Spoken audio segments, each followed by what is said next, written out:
Alors maintenant, on nous donne une nouvelle suite qui est la suite Vn définie à partir de la suite Un. Donc il faut montrer que cette suite est géométrique.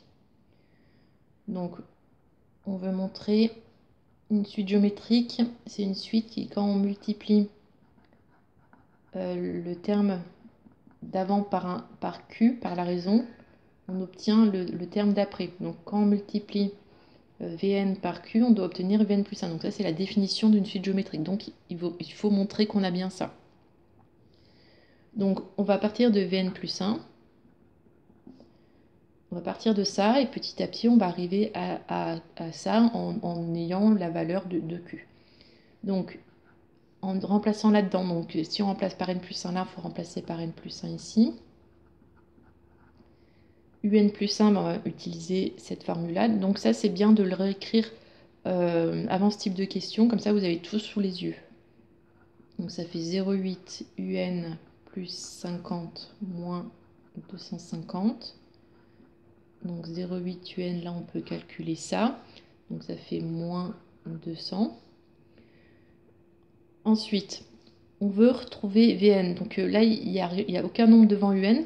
Donc il faut factoriser par 0,8 pour que, là, en factorisant par 0,8, là, le Un, on met dans la parenthèse, il n'y aura aucun nombre devant Un. Ensuite, si on factorise par 0,8, ici, le nombre qu'il y avait ici, on va le diviser par ce nombre-là. Comme on a factorisé par 0,8, on redivise par le nombre par lequel on a factorisé. Ensuite, on tape ça à la calculette et on trouve 250. Donc, vous devez toujours retrouver ça, parce qu'on est sûr qu'on doit retrouver Vn. Donc là, on a bien Vn. Si là, vous ne retrouvez pas ça, c'est que vous êtes trompé avant. Peut-être là, il faut vérifier le calcul. C'est que vous avez dû vous tromper avant. Donc, on retrouve bien Vn plus 1 égale quelque chose fois Vn. Et donc, ce qu'on a trouvé là, c'est la raison. On peut dire donc Vn est une suite géométrique de raison Q égale 0,8 et de premier terme. Donc pour calculer le premier terme, il faut prendre cette formule-là et remplacer les deux n par des zéros. Comme ça, on calcule V0. Donc c'est U0 moins 250. Donc 1500 moins 250. Donc 1250. Donc comme ça, on a trouvé le premier terme et la raison de la suite géométrique Vn.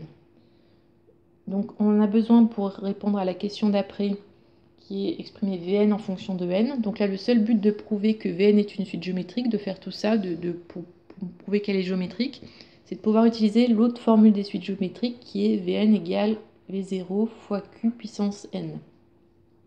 Donc il faut bien s'en rappeler de cette formule-là, elle est très importante. Donc V0, on avait dit 1250 fois Q puissance n.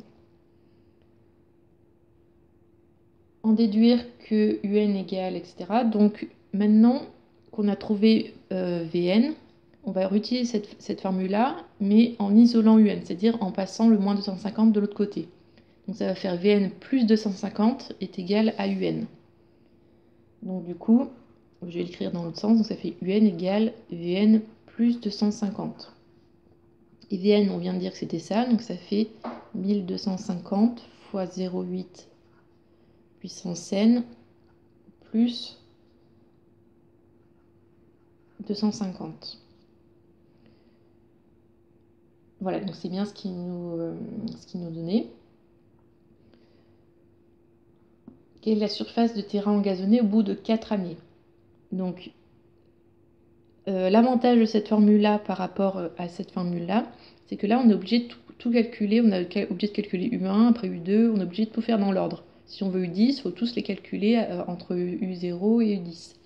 Alors que ici, si je veux U10, ben, je vais juste faire U10 égale et remplacer là le petit n par 10 et taper tout sur la calculette. Donc là, on demande U4 parce qu'on demande au bout de 4 années. Donc on va faire 1250 fois 0,8 puissance 4 plus 250. On tape tout ça sur la calculette. Et on trouve 762. Donc ça veut dire qu'au bout de 4 années, la surface de terrain gazonné sera de 762 mètres carrés.